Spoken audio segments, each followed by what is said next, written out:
Assalamualaikum warahmatullahi wabarakatuh. A'udzubillahi minasyaitonirrajim. Bismillahirrahmanirrahim. Alhamdulillahirabbil alamin wassalatu wassalamu ala asrofil mursalin wa ala alihi wa sahbihi ajmain. Pemirsa yang dirahmati Allah, saat ini kami akan menyampaikan materi tentang kegembiraan dan kesedihan seorang muslim. Allah Subhanahu wa Ta'ala memerintahkan untuk bergembira dengan dua perkara. Yang pertama adalah karunia Allah, dan yang kedua adalah rahmat Allah Subhanahu wa Ta'ala. Allah berfirman, "Katakan wahai Muhammad, dengan karunia dan rahmat Allah hendaklah mereka bergembira, dan itu lebih baik daripada apa yang mereka kumpulkan dari kehidupan dunia." Quran Surah Yunus ayat 58. Para ulama tafsir ketika menafsirkan ayat ini mengartikan bahwa yang dimaksud dengan karunia Allah adalah Islam, dan yang dimaksud dengan rahmat Allah adalah Al-Quran. Maka Allah memerintahkan kita untuk bergembira dengan dua perkara. Nikmat Islam adalah merupakan syarat untuk masuk ke dalam surga. Sebagaimana Nabi SAW bersabda ketika menyebutkan tentang surga, sesungguhnya surga itu tidak ada yang memasukinya kecuali jiwa yang muslim. Hadis riwayat Bukhari dan Muslim.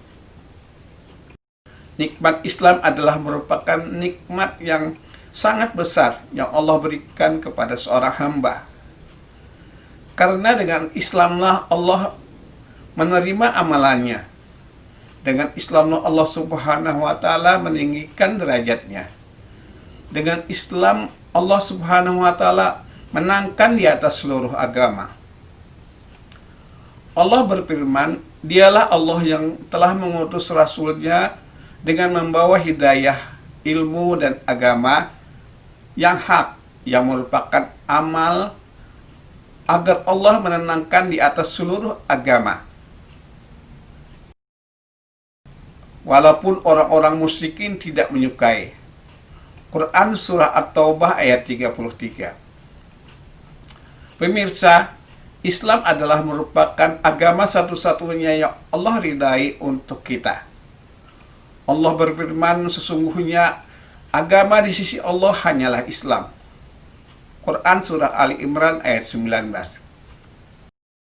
Allah juga berfirman, "Siapa yang mencari agama selain Islam, maka Allah tidak akan menerimanya, dan di akhirat ia termasuk orang-orang yang merugi."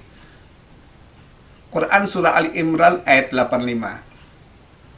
Maka sungguh bergembira seorang hamba yang diberikan oleh Allah karunia Islam. Ini nikmat rahmat Allah.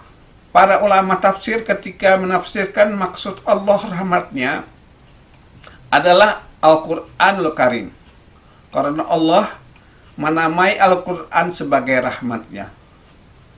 Allah berfirman dalam Quran Surah Yunus ayat 57, "Wahai manusia, telah datang kepada kalian peringatan dari Rabb kalian, penyembah apa yang ada di dalam dada kalian, dan sebagai hidayah serta rahmat terhadap orang-orang yang beriman."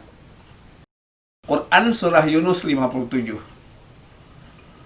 Dua perkara inilah, yakni Islam dan Al-Quran, yang diperintahkan oleh Allah untuk bergembira dengannya. Islam dan Al-Quran lebih baik dari dunia. Lalu Allah Subhanahu wa Ta'ala mengatakan, itu lebih baik daripada apa yang mereka kumpulkan dari kehidupan, karena kehidupan dunia seringkali melalaikan. Seseorang dengan banyaknya kesenangan dunia seringkali ia lupa kepada Allah. Berapa banyak orang-orang yang diberikan oleh Allah keluasan rezeki, ternyata dia menjadi hamba-hamba yang tidak bersyukur kepada Allah, dan justru ia kufur kepada Allah. Dia bersombong di hadapan makhluk-makhluk Allah. Mempelajari Al-Quran adalah hidayah. Hidayah yang terbesar umat Islam. Sesungguhnya rahmat Allah yang paling besar yang Allah berikan kepada seorang hamba tiada lain adalah hidayah, dan hidayah kepada Islam untuk mempelajari Al-Quranul Karim. Allah Subhanahu wa Ta'ala melarang kegembiraan dengan dunia yang menyebabkan seseorang itu menjadi lupa. Lupa kepada Allah, dan kegembiraan yang membuatnya lalai dengan berzikir kepada Allah. Kegembiraan yang menjadikannya sombong kepada makhluk-makhluk Allah, kepada peringatan Allah. Harta bukan tanda rahmat dan karunia Allah. Maka janganlah kita memandang rahmat dan karunia yang Allah berikan itu berupa harta. Ketika kita melihat ada orang yang diberikan oleh Allah dunia, diberikan oleh Allah harta, lalu kita memandang bahwa dia adalah orang yang dirahmati oleh Allah. Tidak. Sama sekali tidak. Bukan itu tanda kasih sayang Allah kepadanya. Tanda kasih sayang Allah, terkadang Allah menyayangi seseorang hamba dengan cara disempitkan rezekinya.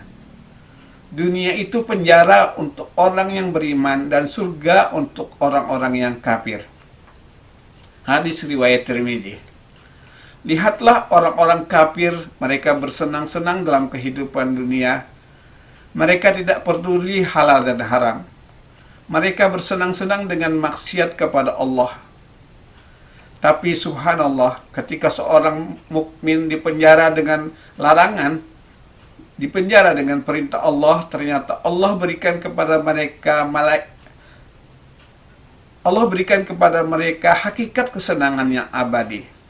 Kesenangan di dunia hanyalah dengan kemerdekaan hati mengenal Allah. Surga dunia oleh Ibnu Taimiyah dikatakan, surga dunia adalah mengenal Allah. Karena seorang hamba ketika hatinya merasa lezat dengan ibadah kepada Allah. Pemirsa, jangan sampai keinginan dunia kita lebih besar daripada keinginan terhadap kehidupan akhirat.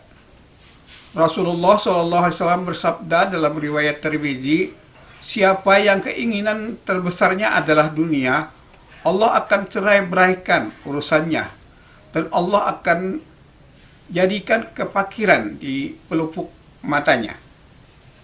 Dan dunia pun tidak akan mendatanginya, terkecuali sesuai dengan yang ditakdirkan saja untuknya.